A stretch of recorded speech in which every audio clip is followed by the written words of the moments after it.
Hello and welcome to my YouTube channel Exam Pointer. तो दोस्तों, आज एक और लेक्चर लेके आया हूं मैं। दिस इज लेक्चर पार्ट 2 जो आ रहा है यहाँ पे। आई होप कि ये सीरीज आपको पसंद आ रही होगी। इस सीरीज में हमने स्पेशली जेकेएसएस के जो भी एग्जाम्स आने वाले हैं उनके ऊपर फोकस की वजह से एफ डब्ल्यू ए के एग्जाम आने वाला है, अकाउंट असिस्टेंट के एग्जाम आने वाले हैं, स्टॉक असिस्टेंट्स के या इंस्पेक्टर, कोई भी जो गवर्नमेंट के एग्जाम है जेकेएसएस भी करवा रही है, उन एग्जाम के लिए ये क्वेश्चन बहुत ही इंपॉर्टेंट है। ये क्वेश्चन मैंने स्पेशली जितने भी करंट अवेयरनेस में, जनरल अवेयरनेस में जो भी टॉपिक आते हैं वहां से उठाए हुए हैं। अब मैं उम्मीद करता हूँ कि आप दोस्तों को ये क्वेश्चन पसंद आएंगे और आपको एक आइडिया मिलेगा कि जो जेकेएसएस भी है वो किस टाइप के क्वेश्चन एग्जाम्स में पूछती है। चलो शुरू करते हैं आज का लेक्चर।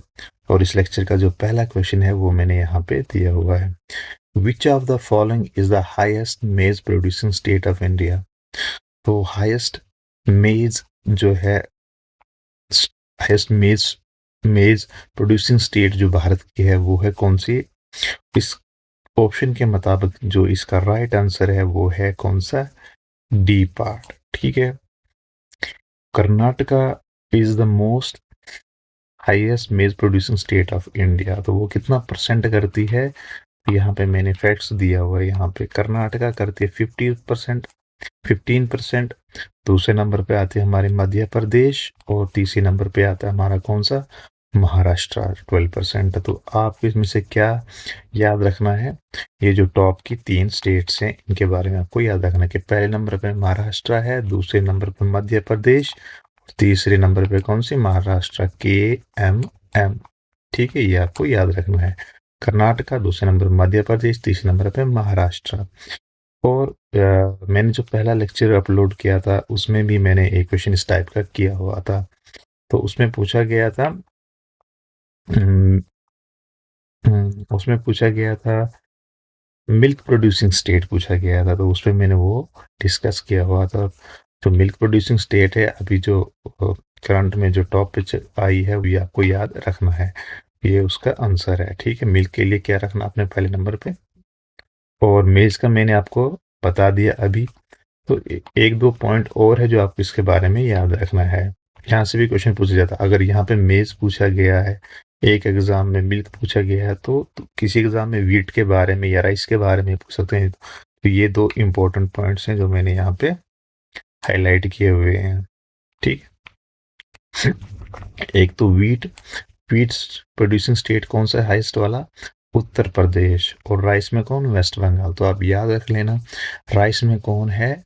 वेस्ट बंगाल है। वीट में उत्तर प्रदेश, मेज में कर्नाटका और मिल्क में गुजरात। और एक और क्वेश्चन है, दैट इज जूट और कॉटन। ये आपको बताना है, जूट और कॉटन। जूट और कॉटन कहाँ पे ज्यादा प्रोड्यूस किया जाता है भारत के अंदर? जूट और कॉटन।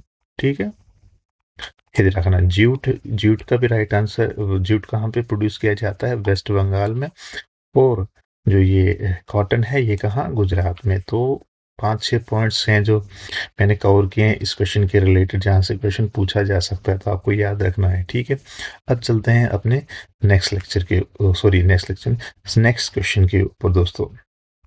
तो नेक्स्ट क्वेश्चन जो हमारा है, एक second, where is my next question?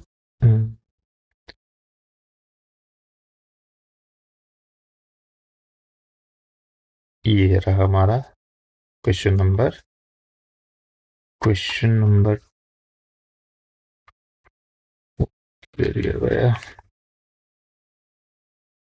ये रहा हमारा क्वेश्चन नंबर 2। चलो, तो विच of the following good is covered under the GST bill? तो ऐसी कौन सी आइटम्स हैं जो जीएसटी बिल्स के अंदर आती हैं? ऑप्शन पहला दिया हुआ है कौन सा? Cooking gas. ठीक है। और दूसरा ऑप्शन कौन सा है? दूसरा ऑप्शन दिया हुआ है इन्होंने, दैट इज लिक्वर। तीसरा कौन सा? पेट्रोल। और चौथा डी। तो आपको पहला क्वेश्चन जो है इसमें पूछा जाता है, एक एग्जाम में पूछा गया है, वो है कि जीएसटी इंडिया में कब इम्प्लीमेंट हुआ है? तो आपको याद रखना 1 जनवरी 2017 में इसको लागू किया है भारत के अंदर, ठीक है। जीएसटी इस डेट को जीएसटी भारत में लागू हो गया था। अब ऐसी कौन सी आइटम्स हैं जो जीएसटी के अंदर आती हैं और कौन सी आइटम हैं जो जीएसटी के अंदर नहीं आती हैं, तो इसका आंसर देने से पहले मैं आपको इसके बारे में बता देता हूँ। ऐसी कौन सी आइटम्स हैं जो जीएसटी के अंदर आती हैं, ठीक है। पहला पॉइंट ये है कि आपको ये स्लैब याद रखना है। क्या है? ये वाला स्लैब याद रखना है, ठीक है। अब कौन सी आइटम्स हैं, जैसे फूड में कौन कौन सी आती हैं, जो पैकेट फूड होता है, ब्रांडेड सीरियल्स होते हैं, बिस्किट्स चॉकलेट वगैरह, और ये आया कौन सा, कुकिंग गैस, ठीक है। कुकिंग गैस में एक पॉइंट आपको यहाँ पे याद रखना है कि कुकिंग गैस वो वाली नहीं आएगी, वो एलपीजी गैस नहीं आएगी जीएसटी के अंदर जो सब्सिडाइज्ड होती है। सब्सिडाइज में जहाँ पे गवर्नमेंट अपने नागरिक को क्या है, सब्सिडी देती है, ठीक है, वो वाली आइटम नहीं आएगी। तीसरा, इसमें जो आइटम आती है फूड और सॉफ्ट ड्रिंक मिनरल, ये सब आते हैं हमारे जो फूड और बेवरेज आइटम्स में आते हैं। और मेटल और लग्जरीज गुड में कौन से आती हैं, जैसे गोल्ड, सिल्वर, डायमंड और ज्वेलरी, ठीक है। ये आइटम्स कहाँ, जीएसटी के अंदर आते हैं। कार, बाइक्स हुई। इलेक्ट्रॉनिक में कौन सी आती हैं, जैसे मोबाइल हुआ, लैपटॉप हुआ, टीवी, रेफ्रिजरेटर, ठीक है, ये आती है। कॉस्मेटिक्स और टेलीकॉम में जो हम यूज कर रहे हैं, जैसे इंटरनेट वगैरह में, टेलीकॉम में, banking, insurance, hotel, restaurant, transport, online service, इनके ऊपर भी कौन सा जीएसटी लगता है। जैसे ऐप है, आप कोई स्ट्रीमिंग कर रहे हो, या ई कॉमर्स आपने बनाया, कोई बिजनेस खोला, ऑनलाइन बिजनेस चला रहे हो आप, तो इन सब के ऊपर क्या है, जीएसटी लागू होता है। जो हमारा क्वेश्चन था, उस क्वेश्चन में ये मेंशन किए थे 2 ऑप्शन। एक तो ये वाला ऑप्शन किया था कौन सा, डायमंड। ये देख लो, मैं आपको बता देता हूँ, ये है डायमंड। और ऊपर कौन सा है, कुकिंग गैस। तो ये दोनों जीएसटी के अंदर आते हैं। तो इसका जो राइट आंसर बन रहा है कौन सा है, ए और डी। कुकिंग गैस भी आएगा और साथ में डायमंड भी आएगा। ये दोनों चीजें क्या है, जीएसटी के अंदर हैं, ठीक है। अब कौन सी आइटम है जिनके ऊपर जीएसटी नहीं लगता है, ये भी आपको पता होना चाहिए। यहाँ से क्वेश्चन पूछा जाता है मोस्टली। तो ये इकोनॉमिक्स के रिलेटेड क्वेश्चन है, या करंट अफेयर का भी क्वेश्चन कह सकते हैं हम। तो ये उसका है। तो ये वाली आइटम्स है, सॉरी, वो वाली गुड एंड सर्विस जो जीएसटी के अंदर नहीं आती है। They remain under the state exercise duty. तो ये वो आइटम्स हैं जिनके ऊपर स्टेट एक्सरसाइज ड्यूटी लगा सकता है, वैट लगा सकता है, ये उनके ऊपर निर्भर करता है। तो ये स्टेट की रिस्पॉन्सिबिलिटी है, वो लगाना चाहे या ना लगाना चाहे। जैसे जो भी आप अल्कोहल जो ह्यूमन कंजम्पशन के लिए यूज करते, तो उसके ऊपर स्टेट एक्सरसाइज ड्यूटी लगा सकता है। पेट्रोलियम प्रोडक्ट्स है, इनके ऊपर स्टेट के ऊपर निर्भर करता है, जैसे कि आप petrol, diesel, crude oil, natural gas, ये आया। इलेक्ट्रिसिटी, ठीक है, ये सारी चीजें stamp duty on property transaction, ठीक है। तो ये वाली आइटम्स हैं जो जीएसटी के अंदर नहीं आती है। ये डिपेंड करता है स्टेट उन पे एक्सरसाइज ड्यूटी लगाना चाहता है, वैट या अदर टैक्स उसके ऊपर लगाना चाहता है। तो आपको इसके रिलेटेड ये तो आपने याद रख लिया। इसके लिए आपको याद रखना है कि जो जीएसटी या डायरेक्ट या इनडायरेक्ट टैक्सेस हैं, उन टॉपिक के बारे में आपको जानकारी होना चाहिए। सेंटर कौन से टैक्स लगाता है, स्टेट कौन से टैक्स लगाता है, और उनका परसेंटेज कितना है, वो सब आपको पता होना चाहिए, ठीक है। अब चलते हैं अपने नेक्स्ट क्वेश्चन के ऊपर। नेक्स्ट क्वेश्चन हमारा क्या कहता है, नेक्स्ट क्वेश्चन कहता है, which among the following made बादशाह इन कश्मीर। तो ये जो मस्जिद है, तो कश्मीर में इसको किसने बनाया था, कौन सा रूलर था जिसने बनाया था। जब ये क्वेश्चन पूछा गया था, वहां की आंसर की में इसका राइट आंसर रिंचन दिया गया था, बट इसका राइट आंसर रिंचन नहीं है। तो इसका राइट आंसर है सुल्तान सिकंदर। सुल्तान सिकंदर ने इसको क्या है, 14th सेंचुरी में इसको बनाया था। सुल्तान सिकंदर ने बडशाह को बनाया था, बड़ मस्जिद को बनाया था, और साथ में जामा मस्जिद को भी बनाया था कश्मीर के अंदर। शाह मीर वो है जिसने शाह मीरी डायनेस्टी को, फाउंडर है ये शाह मीरी डायनेस्टी का, ठीक है। रिंचन वो है जिसने क्या किया था, ये एक लद्दाखी प्रिंस था जिसने कश्मीर में आकर खुद को कन्वर्ट किया था इस्लाम धर्म के अंदर, ठीक है। और उसके बाद इसने अपना नाम क्या रखा था, सदरुद्दीन, ठीक है। तो ये इंपॉर्टेंट फैक्ट्स जो आपको याद रखना। देखो, शाह मीरी डायनेस्टी की टाइम पीरियड दिया हुआ है, तो फाउंडर यही है शाह मीरी डायनेस्टी का, शाह मीरी। तो आपको इसमें जो इंपॉर्टेंट चीज है वो ये वाली याद रखनी है कि जो तो फर्स्ट मुस्लिम डायनेस्टी कश्मीर में कौन सी थी, ये याद रखना। डायनेस्टी के बारे में पूछो, मैं अंडरलाइन भी कर देता हूँ। फर्स्ट मुस्लिम डायनेस्टी कश्मीर में कौन सी? That is Shahmir dynasty. ठीक है, ये याद रखना है। तो सुल्तान सिकंदर के बारे में बता दिया मैंने, बड़ मस्जिद और जामा मस्जिद इसने श्रीनगर में बनाया था। औरंगजेब के बारे में यहाँ हम नहीं पढ़ेंगे। तो उस हाँ, एक और पॉइंट है इसमें जो आपको याद रखना है, वो है ये वाला। समझे? हाँ, रिंचन। रिंचन के बारे ये कहाँ का है?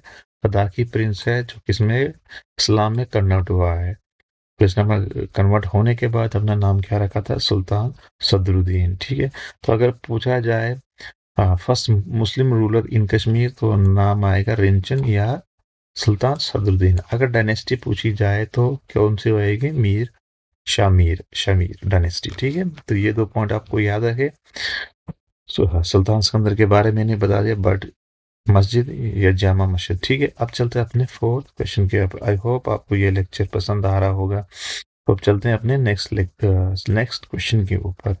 नेक्स्ट क्वेश्चन क्या कहता है दोस्तों? ये कहता है कि who was the first Indian commercial women pilot? तो जो कमर्शियल मतलब जो इंडिया में एयरलाइन चलती हैं, प्राइवेट एयरलाइंस, तो पहली विमेन कौन थी जिसने जो पायलट बनी हुई थी? तो वो है कौन सी? दुर्गा बनर्जी। ये हमारा इस क्वेश्चन का राइट आंसर है। तो ये कब बनी थी? ये बनी थी 1967 के अंदर। ठीक है, और कौन सी एयरलाइंस को ज्वाइन किया था इन्होंने? इंडियन एयरलाइन, और ये साथ में एक और, तो इंडियन एयरलाइन भारत की है, तो ये आप याद रख लेना। ठीक है, और भी दिया हुआ है इनके बारे में। दूसरा ऑप्शन दिया था गुंजन सक्सेना। गुंजन सक्सेना वो भारतीय नारी हैं जिन्होंने क्या किया है? करगिल वार में भाग लिया था। तो इन्होंने कौन सा जेट चलाया था? वो है फाइटर जेट प्लेन, इन्होंने फर्स्ट टाइम उड़ाया था 1999 में, जब करगिल वार हुआ था। Gunjan Saxena fighter jet plane, Durga Banerjee commercial pilot थी। ठीक है, एयर इंडियन एयरलाइंस। ठीक है, हरिता कौर देओल जी, ये इन्होंने सोलो फ्लाइट किया हुआ था। ठीक है, सरोजिनी नायडू ये क्या थी? भारत की पहली गवर्नर थी। कहाँ पे? कौन सी स्टेट की? उत्तर प्रदेश की। और साथ में ये आईएनसी की प्रेसिडेंट भी रही हैं। फर्स्ट इंडियन, ये जो इंडियन पहली भारतीय जो थी वो आईएनसी की प्रेसिडेंट बनी थी। बट एक और क्वेश्चन यहाँ पे ये है कि एनी बसंत 1917 में आईएनसी के प्रेसिडेंट बने। बट ये इसमें ये कंडीशन है कि ये आयरिश लेडी थी। अगर भारतीय पूछा जाएगा तो सरोजिनी नायडू, और first women president of INC पूछा जाएगा तो एनी बेसेंट आएगा। ठीक है, आई होप ये जो भी फैक्ट्स हैं ये एग्जाम के रिलेटेड है, यहाँ पे डायरेक्ट क्वेश्चन पूछा जाता है, तो आप इनको रिमेंबर कर लीजिए। अब चलते हैं अपने अगले क्वेश्चन के ऊपर। अगले क्वेश्चन एक दो फैक्ट्स मैंने और डाल दिया है जो आप देख लेना। अगर एक मिनट रुक जाओ, नहीं ये फैक्ट्स डाल दिए। First PM women PM India की कौन थी? इंदिरा गांधी जी, जो कब बनी थी? 1966 में। और वुमेन प्रेसिडेंट भारत की पहली कौन सी? 2007 में बनी थी, प्रतिभा देवी सिंह पाटिल। ठीक है, चलते हैं अपने नेक्स्ट क्वेश्चन के ऊपर। नेक्स्ट क्वेश्चन हमारा कौन सा है? Which among the following is popularly known as the black tiger and intelligence agent था? बेसिकली ये एक रॉ एजेंट है, भारत की जो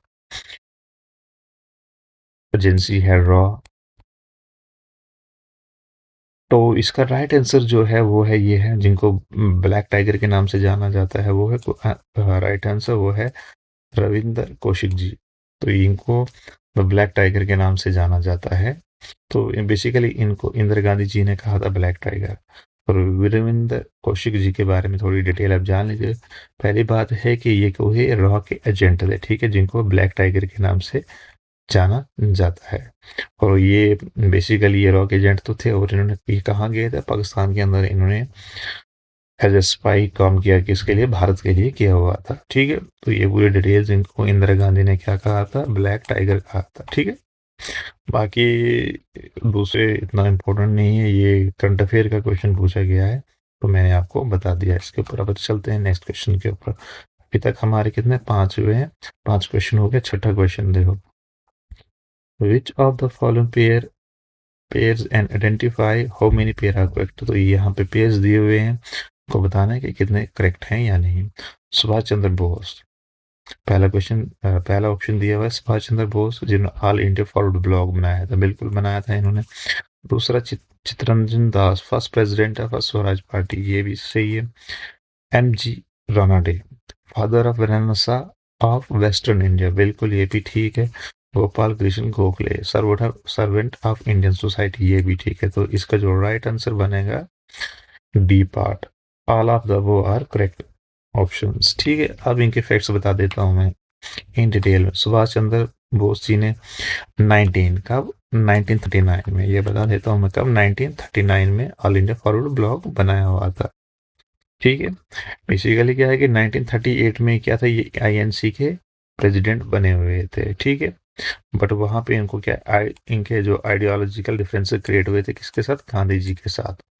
तो इन्होंने वहां से रिजाइन डाल दिया। उसके बाद इन्होंने अपना ही बना दिया ऑल इंडिया फॉरवर्ड ब्लॉक। कितने याद रखना, 1938 में कौन सा हुआ था, त्रिपुरा सेशन हुआ था, और 1938 में ऑल इंडिया फॉरवर्ड ब्लॉक बनाया था। तो ये थी सुभाष चंद्र जी के बारे में डिटेल। और भी इंफॉर्मेशन इनके बारे में दी हुई है, वो है जैसे मैं यहाँ पे बता देता हूँ आपको। सुभाष चंद्र बोस ये आया 1939 में, जिन्होंने कांग्रेस के साथ इनके क्या है डिफरेंसेस क्रिएट हो गए, तो इन्होंने 1938 में रिजाइन दे दिया।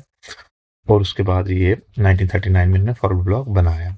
तो इन्होंने एक फेमस स्लोगन भी दिया है का फ्रीडम फाइटर के, जब अपनी आज़ादी की लड़ाई लगी हुई थी, give me blood and I will give you freedom. तो ये इनका फेमस स्लोगन है, ये भी आपको याद रखना है। तीसरा पॉइंट ये है इनके बारे में, इन्होंने इंडियन नेशनल आर्मी को बनाया था जब वर्ल्ड वॉर सेकंड चल रहा था। तो ये कब बनाया था इन्होंने, ये बनाई थी सिंगापुर के अंदर 1943 के अंदर। ठीक है, ये पॉइंट्स आपको याद रखने हैं। एक तो INA बनाए थे इन्होंने, दूसरा स्लोगन दिया था give me blood and I will give you freedom, और 1939 में इन्होंने क्या था, फॉरवर्ड ब्लॉक बनाया था। 1938 में ये एनसी के प्रेसिडेंट बने थे त्रिपुरा सेशन के अंदर, और कांग्रेस के साथ इनके बेसिकली गांधी जी के साथ इनके आइडियोलॉजिकल डिफरेंसेस है, तो इन्होंने वहां पे रिजाइन दे दिया। और साथ में ये भी एक और पॉइंट याद रख लेना, इन्होंने गांधी जी को राष्ट्रपिता कहा था। ठीक है, ये पॉइंट्स आपको याद रखने हैं। अब चलते हैं नेक्स्ट। नेक्स्ट कौन सा हमारा, चित्तरंजन दास। चित्तरंजन दास जी के बारे में पढ़ते हैं। तो हाँ जी बिल्कुल, इन्होंने स्वराज पार्टी का गठन किया हुआ था। कब किया था, 1923 में इन्होंने स्वराज पार्टी का गठन किया हुआ था। जो मोतीलाल नेहरू जी हैं, वो बेसिकली सेक्रेटरी थे इसके, और चित्तरंजन दास जो जी थे वो प्रेसिडेंट थे। तो ये आपको याद रखना, 1923 में इन्होंने बनाई थी। अब पढ़ते हैं, और एक और इन्फॉर्मेशन मैंने एक्स्ट्रा दी हुई यहाँ पे, ये देखो। हाँ, ये आपको याद रखना है, ये वाला पॉइंट, कि चित्तरंजन दास जी को देश बंधु के नाम से भी जाना जाता है। भारत में देश बंधु किसको बोला जाता है, चित्तरंजन दास जी को बोला जाता है। तो ये वाला पॉइंट तो मैंने आपको बता दिया। ठीक है, और साथ में ये याद रख लेना कि जो अरबिंदो घोष जी हैं, जिनको अलीपुर बम केस में क्या किया गया था, ट्रायल किया जा रहा था, तो चित्तरंजन दास वो व्यक्ति हैं जिन्होंने इनको डिफेंड किया था कोर्ट के अंदर। ठीक है, अब चलते हैं तीसरा पॉइंट हमारा कौन सा है, ये वाला एम.जी. रानाडे। एम.जी. रानाडे के वाला पहला पॉइंट ये रखना, ये father awareness of western India इनको कहा जाता है। ठीक है, और एक पॉइंट और है, हाँ ये वाला पॉइंट, दैट इज ये प्रार्थना समाज। ठीक है, को फाउंडर ऑफ प्रार्थना समाज के थे ये दो पॉइंट आपको याद रखना है जी रानाडे के बारे में। चलते हैं नेक्स्ट, गोपाल कृष्ण गोखले। तो ठीक है, फाउंडर किसके हैं, ये सर्वेंट ऑफ इंडियन सोसाइटी के। तो ये याद रखना, ये डायरेक्ट क्वेश्चन पूछा जाता है। जी के गोखले किसके फाउंडर हैं, सर्वेंट ऑफ इंडियन सोसाइटी का बनाए थे इन्होंने 1905 में अंदर बनाई थी। ठीक है, इसलिए बनाए गए थे कि जो भारतीय हैं वो क्या करें, उनके अंदर एक नेशनल सर्विस पैदा हो, उनके अंदर एजुकेशन आए, सोशल रिफॉर्म क्रिएट कर सके, ताकि हम अपनी आज़ादी की तरफ और बढ़ सकें। इसलिए इन्होंने ये बनाया था। और ये गांधी जी के पॉलिटिकल गुरु भी थे, ये आपको याद रखना है। पॉलिटिकल गुरु आप गांधी हु पूछा जाएगा तो डायरेक्ट आंसर टिक कर देना, गोपाल कृष्ण गोखले। ठीक है, और कोई क्वेश्चन है इसके अंदर? जी मैं एक बार देख लेता हूँ, अगर कोई और इम्पोर्टेंट मैंने बात रह गई हो तो मैं आपको बता दूं। कुछ है, during constitutional form Gopal Krishna Gokhale, हाँ ये बात याद रख सकते हो आप। एक तो ये पॉलिटिकल गुरु आप गांधी जी के थे, और ये वाला पॉइंट भी याद रख लेना कि ये वो जो कांग्रेस के आईएनसी के जो मॉडरेट लीडर्स थे, जिन उनमें से एक ये भी गोपाल कृष्ण गोखले थे। और दूसरी साइड से कौन से थे एक्सट्रीम लीडर, कौन से थे? इनको बोला जाता है, क्या बोला जाता है? लाल, बाल और पाल। ठीक है, ये याद रखना ये कौन है। ये तीन लोगों के नाम, शॉर्ट नाम मैंने लिख दिए हैं। आप पता करना ये लाल कौन है, इसमें बाल कौन है और पाल कौन है। इंपॉर्टेंट क्वेश्चन उनसे भी पूछे जाते हैं, ये भी याद रख लेना। ठीक है, तो मैंने ये सारे पॉइंट्स इसके रिलेटेड मॉडर्न हिस्ट्री में से ये क्वेश्चन उठाया गया है, लगभग बता दिए जो भी इस क्वेश्चन में पूछे गए। अब चलते हैं अपने नेक्स्ट क्वेश्चन के ऊपर। Excessive bleeding during an injury is a deficiency. जब आपको कहीं चोट लगती है तो आपका जो ब्लड है वो फ्लो कंटिन्यूसली फ्लो कर रहा है, इसका मतलब आपके अंदर कौन सी डिफिशियंसी है? तो आपके अंदर डिफिशियंसी है विटामिन के की। ये इसका राइट आंसर है, ये आपको याद रखना है। ठीक है, और अब विटामिन के बारे में, विटामिन ये जो टर्म है ये किसने दी थी? ये दी थी किसने? फंक ने। ये भी आपको याद रखना है। ठीक है, फंक ने इसका नाम, विटामिन का नाम, ये टर्म कॉइन किया हुआ है। तो अब आपको और इसके बारे में जो इंफॉर्मेशन दी है एक्स्ट्रा, जो जहाँ से क्वेश्चन पूछे जा सकते हैं। तो विटामिन ए की डेफिशिएंसी से क्या होता है? Night blindness. ठीक है, ये याद रखना है। विटामिन बी की डेफिशिएंसी से क्या होता है? Berry berry. विटामिन बी3 की वजह से क्या होता है? प्लेग्रिया। और विटामिन सी की डेफिशिएंसी से स्कर्वी रोग हो सकता है आपको। और इनके केमिकल नाम भी आप याद रख लेना, जहाँ पे मैंने यहाँ पे दिए हुए हैं। विटामिन ए को रेटिनॉल कहा जाता है। नाइट ब्लाइंडनेस इससे हो सकती है, यहाँ पे मेंशन किया हुआ है मैंने, तो एक बार आप इनको देख लीजिए फॉर एग्जाम के लिए। तो आपको ये याद रखना ही रखना पूरा जितना भी है। ठीक है, देखो B1 thiamine, B2 riboflavin, B3 niacin. ठीक है, B5 पेंटोथेनिक एसिड और B6, ये सारे याद रखने हैं आपने। एक तो चीज है, हाँ ये दो पॉइंट्स रहेगी, ये वाला ये याद, ये स्कॉर्बिक एसिड विटामिन सी किसको? स्कर्वी के लिए। विटामिन के मैंने आपको बता दिया किसके लिए, देखो ब्लड क्लॉटिंग, एक्सेसिव ब्लीडिंग बता रहा हूँ, ये इनका केमिकल नेम जो याद रखना है। Fill in Q one. ठीक है, ये याद रखना है आपको। अब चलते हैं अपने नेक्स्ट क्वेश्चन के ऊपर। तो नेक्स्ट क्वेश्चन हमारा जो दिया है वो ये है, क्या कहता है नेक्स्ट क्वेश्चन हमारा? The word gamut is related to which of the following sports. तो ये एक टर्म है, ये कौन से स्पोर्ट के साथ लिंक करती है? तो ये करती है दोस्तों चेस के अंदर, चेस के साथ। ठीक है, चेस के साथ ये वाला वर्ड, ये टर्म वहां पे यूज होती है। ठीक है, देखो यहाँ पे मैंने ऑप्शन दिए हुए हैं।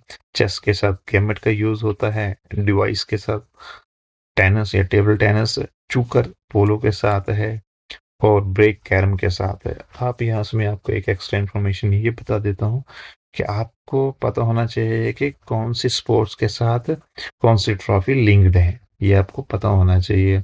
जैसा आगा खान कप किसके साथ है? Durani cup, Thomas cup, Uber cup, इनके बारे में आपको पता होना चाहिए। संतोष ट्रॉफी, विजय हजारे ट्रॉफी, और कौन सी है? जितना मैं बता रहा हूँ ये आपके पता होना चाहिए किस स्पोर्ट्स के साथ रिलेटेड है, इनके बारे में आपको जानकारी होनी चाहिए।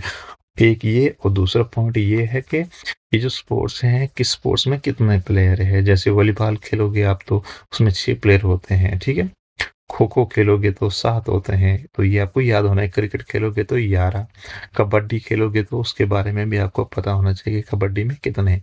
तो स्पोर्ट्स बारे में आप एक बार इनको देख लीजिए, ताकि आपके क्वेश्चन यहाँ कहीं से भी क्वेश्चन पूछे जाए तो आप उसका राइट आंसर दे सके। तो 8 क्वेश्चन हो गए। अब चलते हैं अगले वाले क्वेश्चन के ऊपर।